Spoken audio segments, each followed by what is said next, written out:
one's stories. So please, be sure to exercise caution. How was that? Were you scared? Oh shit! Who goes there? So, is there really a ghost around here? Why does Paimon have a feeling that it's staring right at us? Are you talking to me?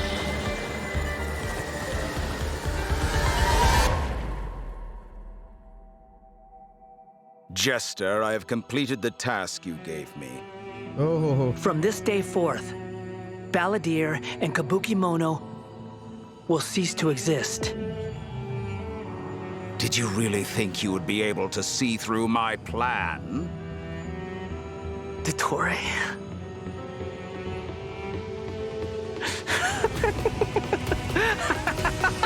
Dottore! Yo, nice! In that case, I'll take some time for Yeah, myself. music, now. what a music, guys. Oh, Wanderer!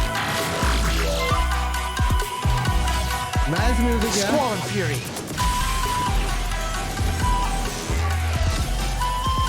You dare to gaze upon me? Gara OP!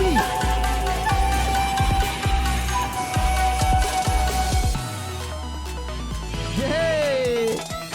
Dare to mess with me? Faruzan!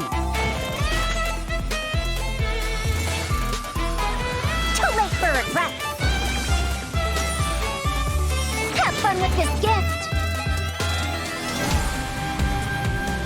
Scaramouche. The mere Scaramouche. fact of your utility does not make you indestructible. Nice! Oh! Guys, जल्दी! मैं हट जाऊँ क्या? Hey everyone, and welcome to the Genshin Impact version 3.3 special program. I'm your host, Sarah Miller-Cruz, the voice of Lumine in Genshin Impact. And today I'm joined by... Max, the one and only middleman, voice of the one and only Arataki Ito. And I'm Patrick Pedraza, voice of the Wanderer. But up until now, travelers have only known me as Scaramouche, and everyone's been battling me in the game lately. Yeah, that's true. But to be fair, it's a really cool fight. It's a really cool fight. Yeah, I know. Anyway, I'm super excited to have the chance to share some upcoming content with everyone. What did you all think about that trailer? Okay, so I definitely saw Irminsul in there, and I am really excited to find out more about it. Yeah, that trailer had everything. It had everything. It had action. It had drama. It was lighthearted in places, but it was dramatic. Yeah. Dude, I'm just super stoked for everyone to see Scaramouche's, backstory. I'm super excited about it, for reals. Heck yeah. Well, speaking of that, following the story's development, Scaramouche is still in Nahida's custody. So I bet the question everyone's wanting to know is how he'll become the Wanderer. Yeah, for sure. And there's That's it. I quite know. a story behind that. If you're interested, then be sure to play through the Archon Quest interlude chapter, Inversion Oh, of Genesis. new Archon Quest? There is so much to learn in this quest, so I hope everyone checks it out. How Come Scara on, man. become You can't just leave everyone Wanderer? hanging like that. How about some hints? Come on, please. Pretty please. All right. How can I Yes. say no to a cute chibi Ito? You can't. Here's a little preview from the quest. We Ooh, ran into nice. two people at the Academia today talking about an essay. Turns out their topic was about the Tatarasuna incident. From what they were saying, it sounded like lots of Tatarasuna's history is still unexplained. And most of the information we have now is just from people filling the gaps with their imagination. At least that's what they thought. Well, they guessed right about one thing. Tatarasuna was sabotaged. That Oh, was man. pretty rad. Wait, why are they talking about Tatarasuna? I guess we'll have to see. It is interesting, though, to see the Traveler, Nahida, and Scaramouche all together so peacefully like that. Yeah. Yeah, but in this interlude chapter, Nahida will task the Traveler and Paimon with keeping an eye on Scaramouche while we go with him into Irminsul in search of some information. Oh, interesting.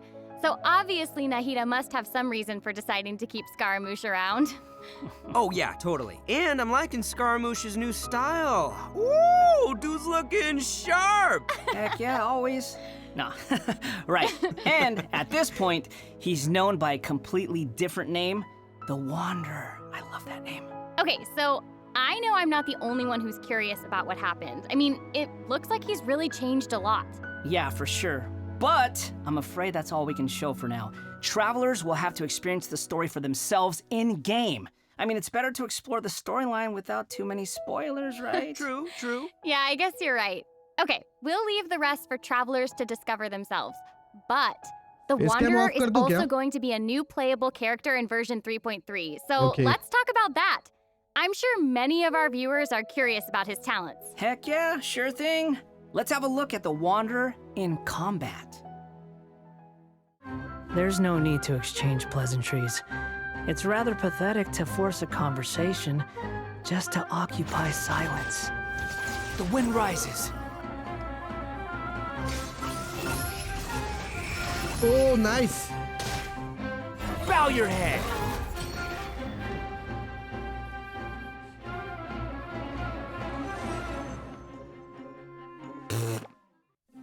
All right, Patrick, you're up.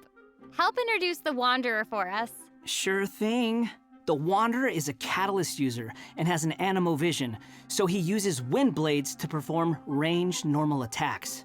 Wait a second, wind blades? Not the same as the Traveler's wind blade, though. Okay. So, as everyone probably already noticed, the Wanderer can hover in the air when he casts his elemental skill. Upon using his elemental skill, he will first deal AoE damage before leaping into the air and entering a hovering state. Oh. So, while hovering, the Wanderer's normal and charge attacks will be converted into Kugo Fushudan and Kugu Tofukai, respectively. The damage they deal and their AoE will be increased. Their damage will be considered normal and charge attack damage, respectively. Nice, yaar. Also, Kugu Tofukai will not consume stamina, and he can remain hovering for a certain duration. That's so awesome. He can fly. I know, right? But he can't stay hovering forever. While hovering, the Wanderer constantly consumes Kuguryoku points to maintain his hovering state, which is the blue meter you see on the screen.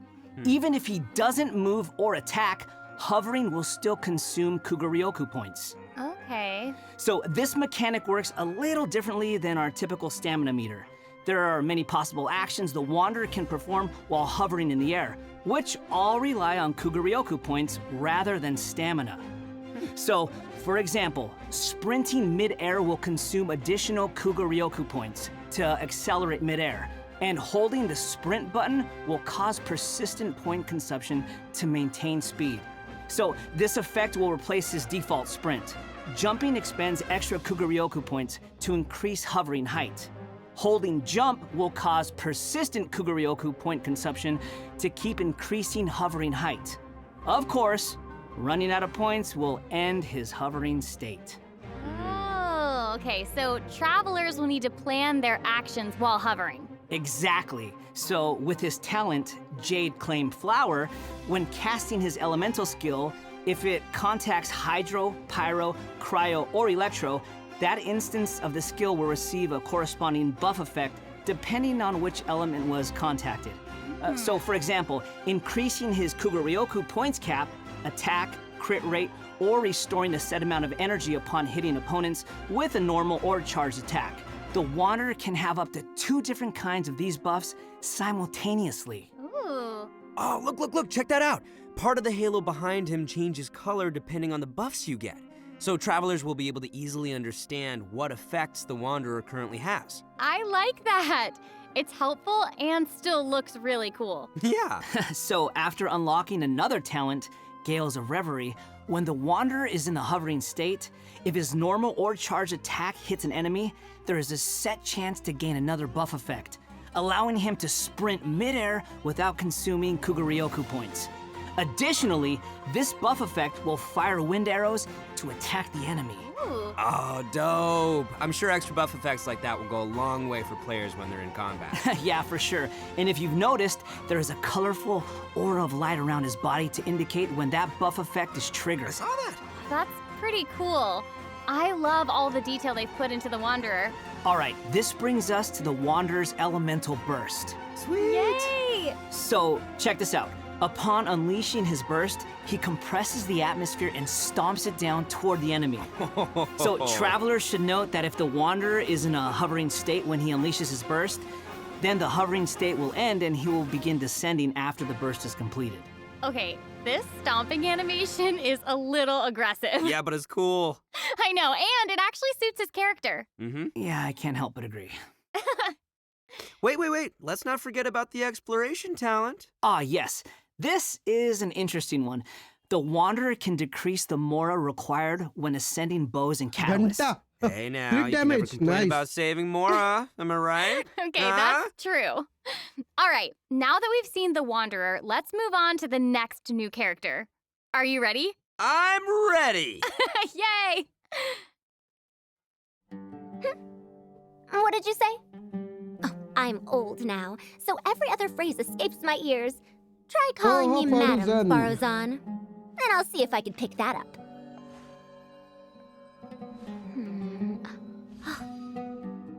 Huh? What is it that you would like to learn more about? Different forms of pressure-based puzzle mechanisms?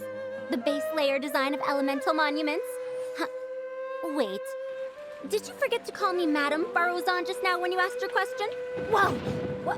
What? There's nothing wrong with being afraid of thunder, even at an older age. Oh, she sounds gosh. sassy. I know. Yeah, and smart too. She seems so awesome. She's fun. I wonder what her skirt's made I out know, of. her design is so cool and really detailed. I love it. So even though she looks super young, she's actually an old person? Like, where's my teeth? Well, she's not that old. Oh, right. Could have fooled me. Faruzan's age is probably still nothing compared to Scaramouche. But let's call him the Wanderer, Sarah, please. Okay, you know who I meant. Actually, now that I think about it, yokai can also live a really long time too. That's right. Yeah, no, and speaking of age, isn't the traveler's age also kind of mysterious? That's true. It looks like all of our characters are intriguing. But it's safe to say that Faruzan is way older than most people in Teyvat. Faruzan works in the Academia's Haravatat Darshan and has been a hairbod, which roughly means mentor, for over a century. So I bet everyone out there is wondering if she's also some kind of creature blessed with long life, you know? Like Klee? No, she's actually just your regular, typical human being. Oh. Well, maybe not so typical. About 100 years ago, Faruzan was an undisputed genius, traveling all around Sumeru and solving many puzzles and mysteries. The notes she left behind eventually became the basis of mechanical research for later generations. Whoa, she sounds pretty amazing. But later, she accidentally stumbled into some ruins while trying to solve a puzzle. There, she encountered some strange phenomenon which stopped her from aging, and was trapped there for nearly 100 years. Woo. She eventually solved the puzzle and was able to finally return to Sumeru. Can you imagine being trapped in a puzzle for 100 years? Wait. So that's how she's been hairbod for over a century? Yeah. And even now, she still has the pride of a scholar in her heart and is a very talented person. It's just that after being separated from the world for so long, she's kind of fallen behind the times now. Oh, hey, I get what you mean. She was once a proud researcher in a niche field that has become unpopular after 100 years. So, is she still completely dedicated to her field? Yep. And she often tries using her old age as a means of drumming up support for her ideas. However, I think she'd prefer to be complained about for using her seniority rather than garnering sympathy for her experience of being trapped in the ruins. Yeah, sounds like she's quite the character. I know, right? Okay, so now that we've covered her backstory, why don't we take a look at Faruzan's abilities in combat? Let's do it. Fight. Fight. 100 years have passed, Oh, yet there good hasn't been character. any change to those dumb rules at the Academia. Dare to mess with me? Have fun with this gift! Nice.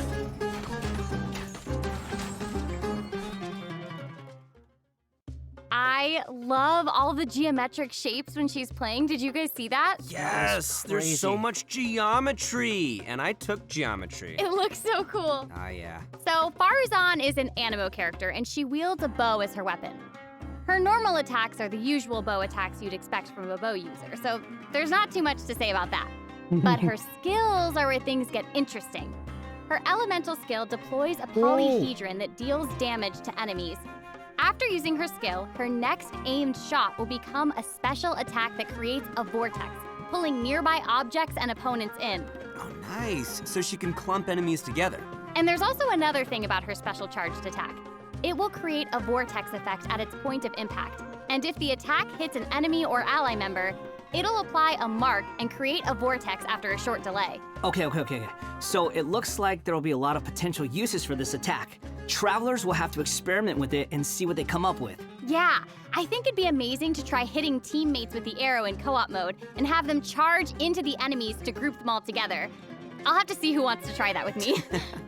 After unlocking the talent Impetuous Flow, the time required for fully charging Faruzan's next shot will be reduced, and the arrow will reduce the target enemy's animo resistance. In her elemental burst, she deploys a dazzling polyhedron and releases a whirlwind pulse. Throughout its duration, the dazzling polyhedron will continuously move along a triangular path. Once it reaches each corner of that triangular path, it will unleash one more whirlwind pulse. Yeah, 1 minute she's here, the next she's gone for 100 years. Bada boom! No. Even Sino's jokes are funnier than that. It was pretty All funny. right. Anyway, let's hear what effects these whirlwind pulses have. Sure. When the whirlwind pulse hits opponents, it will decrease their animo resistance. It will also apply an animo damage buff effect to all nearby party members when it's unleashed. Travelers should note that the effective range of this buff is quite large, and it's not just within the whirlwind pulse itself, so there's no need to go chasing the polyhedron. After unlocking her talent, Lost Wisdom of the Seven Caverns, when a team member uses normal, charged, or plunging attacks, elemental skills, or elemental bursts to deal animo damage to an enemy, the damage will increase based on Faruzan's base attack. This effect can only be triggered once for a certain duration of time. Oh, so it seems she'll be the solid support. Yeah. Totally! And as a researcher of mechanics and puzzles, Faruzan has taken it upon herself to explore many ruins, with her travels taking her all across Sumeru. Her exploration talent reflects this, and she gains more rewards when dispatched on a Sumeru expedition for 20 hours. I'm sure no other mentor in Haravatat has 100 years of experience in solving puzzles. Yeah, I gotta say, that's pretty hard to beat. So, the big question is, when can travelers expect to get these new characters? That is a good question. Let's talk about the upcoming event wishes.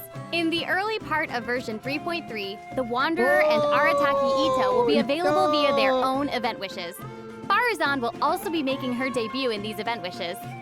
In the later part of version 3.3, we'll be seeing rerun event wishes for both the Raiden Shogun and Kamisato Ayato. Finally, Raiden And Shogun. last but not least, the new 5-star catalyst, Tule Tula's Remembrance, will be appearing in a new weapon event wish. And that's not Raiden all. Shogun. In version Next banner. 3.3, 2 brand new artifact series will become available.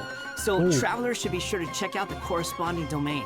Woo! More artifacts! All right. I hope travelers will have fun experimenting Any and more trying new damage? combinations with these. Yeah. Okay, we've already talked about a ton of new content, so why don't we take a quick break with another redemption code? Sounds Okay. good. Roll out the code. Woohoo! Code guys, code dekh lo. New code is here.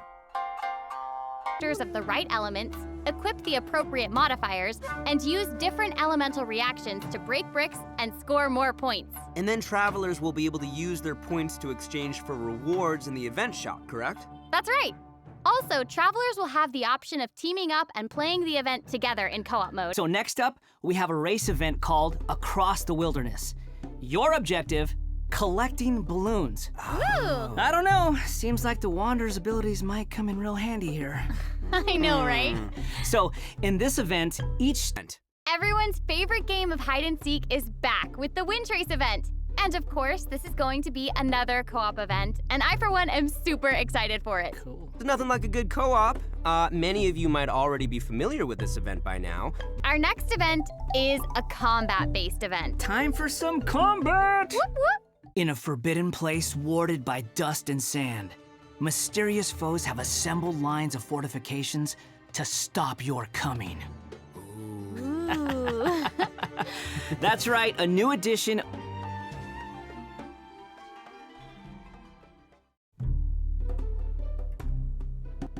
Welcome back, everyone.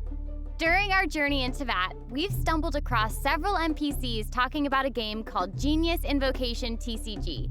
So next, we'll introduce this card game that's been taking to VAT by storm. In the version 3.1 special program, we already revealed that Genius Invocation TCG will be a card game where we can challenge various characters and NPCs or battle against your friends. But there is actually a legend behind this game. Ooh. Objective is to defeat all of your opponent's character cards. That's right. Also, there are many features and mechanics in the game that resonate with Genshin Impact's gameplay, so it shouldn't be too hard for players to get the hang of. Right, I even saw some elemental reactions in the gameplay. Well, I think this is the end of our special program. So I hope everyone enjoyed it, and we'll see you in game. Okay. Okay, bye. Bye-bye. Bye, everybody! Bye, everyone. See you Bye. later!